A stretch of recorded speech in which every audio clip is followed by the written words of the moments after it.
ఏళ్ళు మొన్న షటిల్ ఆడ కింద పడితే 3 ఏళ్ళు ఇరిగినాయట, ఆపరేషన్ చేయాలన్న డాక్టర్. అరే పెద్ద సమస్య వచ్చి పడిందే.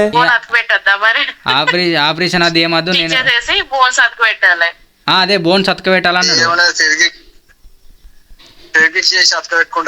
తెచ్చుకుంటా నాకు అది వచ్చింది. ఈ గవర్నమెంట్ హాస్పిటల్ అయితే ఎవడు పట్టించుకోడు. అబ్బో గవర్నమెంట్ హాస్పిటల్లో దాంది అన్నట్టు చేస్తుంది ఆ హాస్పిటల్ నర్సు.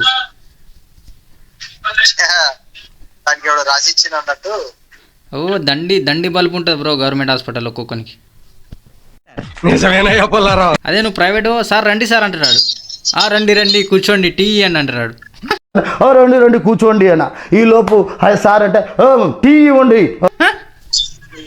అదే గవర్నమెంట్ హాస్పిటల్ గవర్నమెంట్ హాస్పిటల్ ఈ లంచా కొడుకు ఎవరు రాని దింగే బయట కట్టాడు. ఈ లంచా కొడుకు ఎవరు కూర్చోబెడితే దెంగే కూర్చో.